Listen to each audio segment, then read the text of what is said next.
bienvenidos. Bueno, muchas gracias. Bueno, buenas tardes a todos y a todas. Como bien dijeron, mi nombre es Pablo Leidy, soy director de Sustainamics. Ahí voy a estar haciendo una muy breve presentación, a ver cuando esté la pantalla del medio. Empiezo a capela. Sustainamics es un medio de comunicación sobre sostenibilidad corporativa.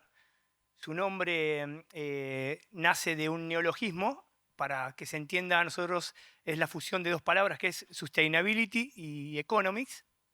La idea, justamente con este nombre, es resaltar el concepto de economía, ¿no? Resaltar que muchas veces cuando se habla de sostenibilidad se trata de salirse un poco del mundo de los negocios. Nosotros lo que buscamos, ahí si pueden pasar para la próxima, ahí está. Eh, lo que nosotros buscamos, que es justamente con el nombre, que cuando hablamos de sostenibilidad tengamos, muchas gracias, eh, cuando hablamos de sostenibilidad, quede muy en claro ya en el mismo nombre que estamos hablando de sostenibilidad y negocios, que no es algo que se contrarían los conceptos, sino que justamente se tienen que potenciar. Eh, ¿Para dónde tengo que apuntar? ¿Para ahí? Ahí, ahí estamos. Para contarlo muy rápidamente, nosotros buscamos anticiparle las tendencias en sostenibilidad a los especialistas. Es un medio de nicho que le habla a los que saben y queremos anticiparles a los que saben mucho lo que va a suceder. Con lo cual nos proponemos elevar el nivel de debate en torno al tema. Eh, Estoy diciendo al revés, creo. A ver, ahí estamos. Básicamente, muy rápidamente esto, bueno, tenemos una web y un newsletter semanal y un think tank report que ahora justamente va a ser una referencia con Sebastián, que es una publicación que justamente busca pensar los conceptos de una manera, en un mediano y largo plazo, para justamente formar y educar a quienes tienen que gestionar estos temas en las compañías. Nuestra mirada es, como les dije, es anticiparle lo que va a suceder a los que saben mucho. Tenemos acuerdos de media partner con las principales organizaciones de la región y, a ver, bueno, esto ahí estoy con problemas aquí, pero bueno, lo digo a capela. Tenemos acuerdos de media partner con las principales organizaciones de la región y el CEAS, Pacto Global Argentina, y el grupo de fundaciones y empresas tienen una sección especial, con lo cual nosotros trabajamos de manera colaborativa con las principales organizaciones de aquí de Argentina en generar contenidos colaborativos. Y la semana pasada se sumó el SECODES, que es el CEAS, el capítulo colombiano de la red del World Business Council. Volviendo a esto que mencionaba del Think Tank Report, Sebastián, te recuerdo que a fines del año pasado, lo presentamos en el 9 de diciembre del año pasado. Si uno hace memoria de todo lo que pasó en el mundo, en Argentina y en el mundo de la sostenibilidad, de esa fecha hasta acá, ha pasado de todo. Entonces, la primera pregunta, y te doy la bienvenida, es ¿qué análisis haces del momento actual de la sostenibilidad ante el nuevo contexto global y lo que es la nueva geopolítica?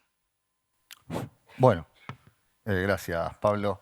Eh, Hace un año, en la jornada petroquímica, cumplía también un año el reporte, informe de tendencias que habíamos hecho fin del 2022-2023, actualización 2024, un informe de tendencias en el cual con el objetivo no de predecir, pero sí de preparar al management de cómo la geopolítica y el nuevo contexto mundial podían impactar sobre las diferentes agendas de sostenibilidad. Esto es importante aclarar. No hay una agenda de sostenibilidad, sino que son diferentes agendas que la componen. Por ejemplo, no es lo mismo cómo se comporta la agenda climática que cómo se puede comportar la agenda de economía circular y materiales, ¿no? Digamos, tienen diferentes actores, diferentes objetivos. El objetivo último es todo lo mismo, digamos, ¿no? Pero van por andariveles diferentes, incluso algunos tienen detrás un convenio multilateral, negociaciones, etc. La verdad que de lo que pasó del año pasado a hoy, digamos, creo que se dieron varias de esas previsiones. Creo que hoy justo el IPA recoge una enseñanza, es el impacto que tiene, digamos, la geopolítica y sobre todo los conflictos bélicos y la guerra sobre lo que es la agenda climática. ¿Por qué la agenda climática? Porque es una agenda que está absolutamente cercana y emparentada con la política energética. Lo primero que impacta tanto la geopolítica, pero específicamente la guerra, siempre, no es que ahora, es lo que altera lo que se llama el trilema energético, que acá varios lo deben conocer bien, pero el trilema energético son 3 prioridades que están en tensión y pelean permanentemente para ver cuál es el vértice predominante de acuerdo al contexto. Podemos decir que antes de la pandemia, donde se fueron haciendo prácticamente el 80% de los planes de transición energética en el mundo, digamos, ¿no? Con otro mundo, justamente el trilema energético tenía una preponderancia a la transición energética como vértice. Obviamente, con la guerra, la seguridad energética, la necesidad de abastecimiento de energía es vital y desplaza cualquier otro tipo de prioridad, lo cual resulta lógico que suceda esto. Esto no es simplemente una apreciación, sino que incluso el precio del carbón térmico antes de la guerra estaba, creo, en $40 la tonelada.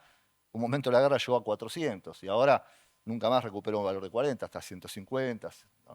¿Eso qué quiere decir? Que se echó mano, incluso Europa, al uso del carbón como fuente de energía ante una situación, obviamente, de guerra. O sea, ahí tenemos un primer impacto sobre la agenda climática que nosotros habíamos dicho que va a ser impactada de 2 maneras. Primero, algo que también se mostró hoy es, la agenda climática tiene como 2 pilares igualmente importantes, pero que sin embargo las negociaciones internacionales con la presión de los países desarrollados siempre priorizaron un eje por sobre otro, que es el eje de mitigación. El eje de mitigación dentro de lo que es la agenda climática, el clima de energía, es todos aquellos esfuerzos que se tienen que hacer para ir a las causas por las cuales la temperatura se va a elevar más de 2 grados para el año 2050-2100, que es la gestión de las emisiones de CO2, tanto a nivel países como a nivel de los corporativos, etc. Entonces, esa agenda es como la más conocida, la más sexy, digamos, ¿no? El carbon footprint, huella de carbono, ¿no? Los bonos, el comercio de emisiones, es como que tiene muchas figuras atractivas, la que más visibilidad tuvo durante años, y la agenda de adaptación no va a las causas, pero sí va a los efectos, es decir, cómo hacemos, con lo que se habló hoy en el panel de la mañana, para prepararnos para eventos extremos que sabemos que van a aparecer, no sabemos cuándo ni por dónde, pero tenemos que estar preparados. Preparados como sociedad, pero también como empresas y sobre todo cadenas de valor. Tenemos que estar preparados para disminuir los riesgos de desabastecimiento y los riesgos de dependencia de recursos y materiales. Esa agenda de adaptación gana peso relativo, y este último año se notó muchísimo que ganó peso relativo, y es parte de una reivindicación también. Ahí viene también la geopolítica, ¿por qué? Porque en las negociaciones internacionales el pedido de los países en desarrollo era justamente hipertrofiar un poco más la agenda de adaptación, cosa que no venía sucediendo. De hecho, en lo que es el financiamiento climático, el 80% es para mitigación en el mundo ejecutado y solo un 20% para lo que es adaptación. Entonces, este cambio lo que hace es, digamos, generar un poco de igualdad en 2 agendas que eran bastante asimétricas, ¿sí? Otro efecto que se produjo en el último año es, hay 2 cosas, digamos, 2 elementos del contexto que cambiaron. Uno es, bueno, la administración de Donald Trump y su nueva política energética, obviamente en base a hidrocarburos, y algo que, digamos, no se tenía proyecciones, pero la verdad que eran proyecciones que al día de hoy, revisadas hacia atrás, las están corrigiendo y muchísimo, es el consumo de energía de la inteligencia artificial. ¿Sí? El año pasado se hablaba de una proyección, hoy se está hablando de otra. Para el año que viene se calcula que los data centers estarían consumiendo el equivalente al consumo energético eléctrico de Japón para el 2026. Entonces, sumado esto, la guerra, la inteligencia artificial, la imposibilidad en el mediano plazo de desacoplar, digamos, la curva de bienestar humano, de formas de vida, con el consumo de la energía, que sigue creciendo cada vez más, es que también se empieza a trastocar el concepto de transición energética. O sea, hoy en el mundo se está hablando de managed transition, o sea, transiciones gestionadas, ¿sí? Que quizás es un eufemismo para hablar de transiciones energéticas pragmáticas y realistas. O, como se habló en la CERA este año, de pasar de un esquema de transición energética sustitutiva, o sea, desplazar combustibles fósiles, digamos, de una manera muy ambiciosa y quizás hoy diríamos poco realistas, a una aditiva, una transición energética donde es bienvenido todo tipo de energía porque no alcanza. Esa es la realidad. Y además es necesario, incluso por el deployment de las renovables, que va a seguir existiendo, para el tema de las intermitencias, bueno, ya vieron el caso de España y entran las dudas respecto a la estabilidad, bla, bla, bla. Bueno, esa es digamos, otro factor que el año pasado se había visto como que era un emergente y ya se consolida. Ya están, son algunos, ¿no? Tiré algunos nada más. Perfecto, sí, hay de todo para hablar en ese punto. ¿Qué desafíos se le presentan a la sostenibilidad al dejar de ser una agenda de nicho y pasar a ser parte del mainstream? Eso es algo que lo venís contando en muchos eventos y es algo que me gustaría que lo destaques aquí. Bueno, la verdad que desde el 2015, para tirar un número así arbitrario, pero a partir del 2015 la popularidad que tuvo la sostenibilidad como disciplina fue increíble. ¿Mm? Yo diría sospechosamente increíble, ¿no? A ver, ¿por qué digo sospechosamente increíble? Porque toda agenda, toda disciplina tiene un componente de gestión, componente operativo, y es bueno que tenga un componente aspiracional. Pero llegó a haber una desproporción entre lo aspiracional y el contenido, digamos, granular, en el cual, digamos, era como cuando uno sirve la cerveza en un vaso caliente. Se llenó de espuma, ¿sí? Y daba la sensación de que había un nivel de... se generó un nivel de sofisticación en herramientas, en regulaciones, en estándares, que fueron mucho más rápido de la capacidad de asimilación por parte de los que la tienen que cumplir, que es el sector privado productivo. Esa es la realidad. ¿Sí? Esto es una opinión mía, pero que la discuto, digamos. No es que diga, no, no, la discuto, pues estoy convencido que entre jergas... A ver, uno entraba a LinkedIn y si de 10 consultores, 8, además de lo que se dedican siempre, te ponían ESG Consulting, bueno, algo no anda bien, ¿no? Entonces, ahora lo que está pasando es, la realidad, lo que hace se encargó de despejar un poquito digamos, el exceso de narrativa, el exceso, digamos, de sofisticación y de sofisticar. Te doy un caso que es clave. En Europa Europa generó un tsunami regulatorio de normas de todo tipo. Algunas de ellas incluso, como se dice, con efectos en el acceso a los mercados, ¿sí? Para no decir barreras arancelarias, pero con impacto en el acceso a los mercados o al comercio internacional. Otras de todo tipo, anti esto, anti lo otro, un montón de normativas. Esas normativas no recogían el estado de situación de las empresas.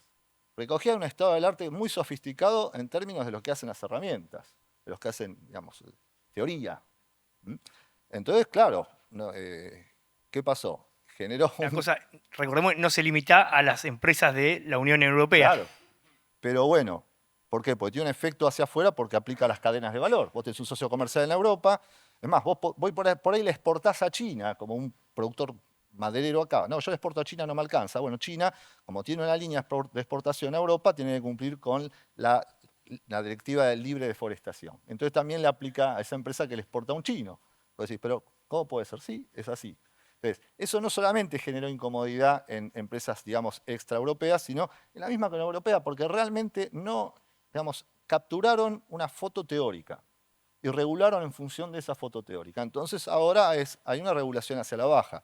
Esas normativas, no todas, pero el 80% entraron en un proceso que se llama Stop the Clock, en el cual se deja de discutir en Bruselas hasta el 31 de octubre, donde se van a trabajar sobre diferentes formas de hacerlas más cumplibles y aplicables. Es decir, flexibilizarlo.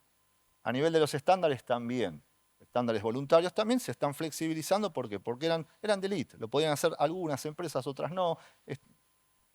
Entonces, yo creo que lo que se está dando ahora para la sostenibilidad, digamos, en este sentido de salimos del nicho, estás en el mainstream, pero ahora te toca justamente purgar y que sean una disciplina que realmente aporte a la competitividad y no que sea una traba para la competitividad. ¿No? Mario Draghi, un expresidente del Banco Central Europeo, fue el que inició todo este paso atrás en la regulación europea porque el tipo escribió un informe sobre la competitividad europea explicando cómo la sostenibilidad es un driver de la competitividad, pero cuando te excedes el límite de la hiperregulación, termina siendo una carga administrativa, despareja, incluso onerosa para lo que es el sector productivo. Que hay que encontrar ese equilibrio, que es lo que va a suceder ahora. Ahí tenés un ejemplo en el cual se sacó una foto de un falso censo, decir, bueno, acá este es el estado de situación de las empresas. No, era mucho más abajo. A ver, la siguiente, algo ya contestaste, pero quizás quieras agregar algo más. En el kickoff de este año del SEATS, planteaste que el ecosistema de la sostenibilidad tiene que hacer una autocrítica por darle argumentos a los detractores. ¿Por qué lo consideras de esa manera? Algo ya dijiste igualmente. Bueno, creo que hay que, digamos, de nuevo, es bueno tener en toda agenda digamos, un porcentaje de aspiración, pero no pasarse de aspiración, por un lado. Segundo, no acá en la Argentina, en el mundo la comunicación superó a los hechos en términos proporcionales. No digo vos como periodista, digo incluso la comunicación corporativa. Digamos. No hablo de greenwashing, porque el greenwashing, para mi entender, necesita intencionalidad. Acá no hubo una intencionalidad de comunicar buenas noticias ambientales y sociales para ocultar una mala noticia. Hubo una seducción por querer darle mayor impacto y visibilidad a la noticia, al reporte, y bueno, quizás esa desproporción sumada y multiplicada no jugó a favor, ¿no? Eso por un lado. Y por el otro, la banalización. O sea, llegó un punto donde se mezclaba la sostenibilidad con la dieta vegana, ¿sí? Y bueno, doy un ejemplo. Digo. Y eso realmente, digamos, cuando se empieza a asociar la sostenibilidad con un fogón, y alguien que toca la guitarra, y bueno, ahí le das lugar al tipo, el tipo te dice, no, esto es poco serio. Y bueno, le diste un poco de argumento. Hoy hay un gran reseteo de la agenda de sostenibilidad, esto está demostrando madurez en los principales actores, sobre todo en el mundo corporativo, haciendo un recalibramiento de agenda en función de este marco de realidad. Lo que no hay margen, Pablo, y en esto quiero ser muy, muy concreto, es en algo que nunca debiera haber sucedido, que lo haya, que es, no existe ni un programa, ni una acción, ni una política sustentable, a nivel de corporaciones hablo, ¿no? Que sea sostenible si no tiene un business case atrás. O más, uno o más business case. ¿Sí? El hecho de que lo hagan todos, de que está en un principio de las Naciones Unidas, de qué es lo correcto como la responsabilidad social en los 90, eso está muy bien. Pero, ¿cuál es el rol de la empresa? Digamos, ¿no? Están los estados, que tienen roles indelegables para promover, hacer un montón de cosas que no necesariamente tienen que ser rentables, ¿sí? La sociedad civil. La empresa tiene un business case que justamente es ser sostenible, es un driver de la competitividad y además generar un bien colectivo. Digamos, ¿no?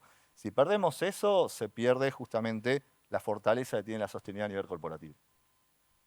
Em, Pasando ahora más acá a la realidad concreta de Argentina, ¿cuáles consideras que son los principales desafíos a los que se enfrenta el sector privado en Argentina en materia de sostenibilidad? Que nosotros siempre somos un país con muchas particularidades. Bueno, en el corto plazo lo que vamos a ver es justamente que si bien Europa entró en por ejemplo, decir Europa, pero en realidad son muchos los países que tienen regulaciones principalmente para acceso a mercados y para acceso al financiamiento, en esto no hay backlash, en esto sigue viento en popa, los multilaterales tienen ya las famosas salvaguardas ambientales, no es algo accesorio, es principal al momento de tener financiamiento por parte de un multilateral. La emisión de bonos etiquetados SBC, o sea, bonos sociales, bonos verdes, que en la Argentina llegaron a ser casi 40 los emisores en 2023, 2024. Van a ser mucho más ácidas las pruebas. ¿Sí? Van a ser mucho más ácidas las pruebas. Vamos a tener que, digamos, que tener una geoestrategia bien, bien clara. ¿Por qué? Porque ya no hay más consensos globales, ya no hay estándares globales. Lo más probable que empezamos a ver es justamente que cada bloque o región, por esta famosa fragmentación global, donde hay una desglobalización asimétrica, se generen manchas de países o bloques de países que ni siquiera a veces pueden coincidir con una región o un continente, que tienen sus propias regulaciones, sus propios estándares, ¿sí? Para lo cual va a ser muy complicado, pero un desafío, para establecer cadenas de valor regionales. ¿Sí? Es decir, cuando vos tenés cadenas de valor globales, como era hasta tan solo 5 años atrás, en un just in time, que el mundo funcionaba de otra manera, bueno, vos ahí podías jugar con un estándar global, dos. Hoy vas a encontrar que además de estándares y regulaciones muy asimétricas en diferentes latitudes, son diferentes tipos de requerimientos hacia las cadenas de valor. Yo creo que eso es el principal, digamos, desafío, que es tener una geoplanificación en lo que respecta a cadenas de valor. sobre todo si Argentina se quiere insertar y las empresas se quieren insertar en cadenas de valor, digamos, globales y regionales. Hace poco estuviste en una reunión de las redes globales del World Business Council for Sustainable Development, del cual SEAT es parte, obviamente, de esa red. Ahí estuvieron de muchos países. ¿Qué recomendaciones en base a lo que sucedió en ese encuentro podrías dar para el sector privado aquí local? No, bueno, creo que más o menos lo mismo que dije hasta ahora no hay una acción de sostenibilidad sin un business case concreto, evidenciable. El concepto de relevancia y materialidad hay que empezar a priorizar, ¿sí? Son como los ODS. Si uno a una empresa dice, prioriza ODS, son 17, y prioriza son 14, no están haciendo bien el trabajo de priorización.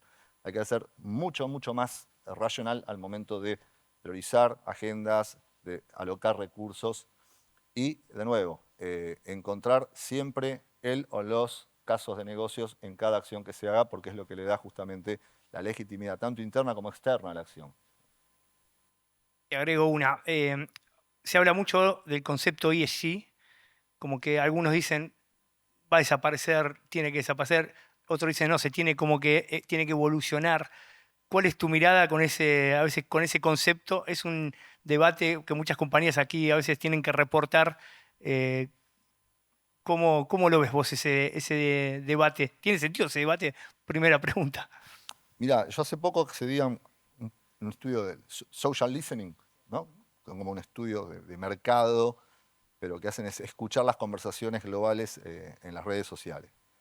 El woke anti-woke de los Estados Unidos politizó esa lucha, politizó algunas cosas vinculadas a la sostenibilidad, principalmente lo que es la agenda de inclusión, diversidad y equidad, por ejemplo, tildándola digamos, de woke, y los anti-woke diciendo que no sirve para nada. Bueno,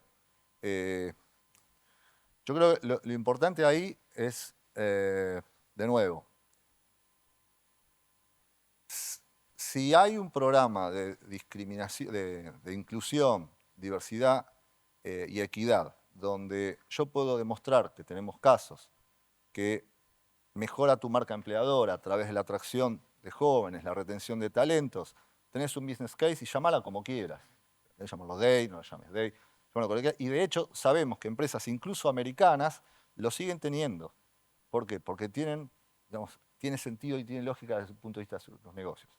Ahora, lo que está pasando es que a nivel de compras públicas en los Estados Unidos, que los medios de comunicación no lo informaron bien, dijeron que Trump obligaba a las empresas a no tenerla, las que son proveedores del Estado. Lo que dijo esa orden ejecutiva y después se operativizó fue bien claro, en una licitación entre igualdad de precio y condiciones, de calidad, bla, bla, bla, el contar con un programa DEI no le iba a dar una ventaja como le estaba dando antes.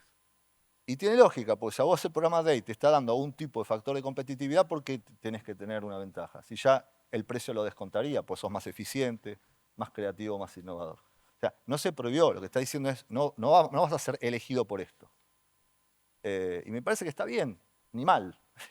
Esa es una realidad que se decodificó como un ataque del anti-woke contra el woke y que esto estaba en el medio. Que por ahí pudo haber sido eso.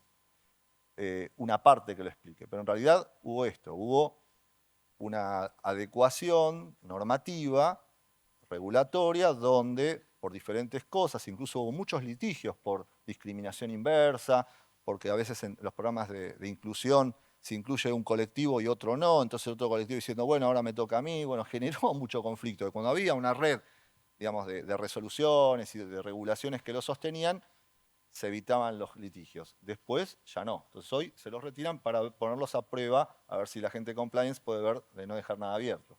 Eso es un poco lo que sucedió en la realidad y después a través de los medios, el boca a boca, se exageró un poco. Obviamente, digamos, hoy la realidad lo que muestra es lo que se ve hoy.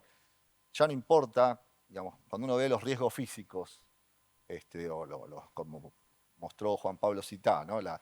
Los daños económicos, que encima los asegurados son, no, creo que menos del 50%, el 47% están asegurados por catástrofes naturales. Esos riesgos físicos sí son por origen de los hidrocarburos o un ciclo de la naturaleza, la realidad es que están sucediendo.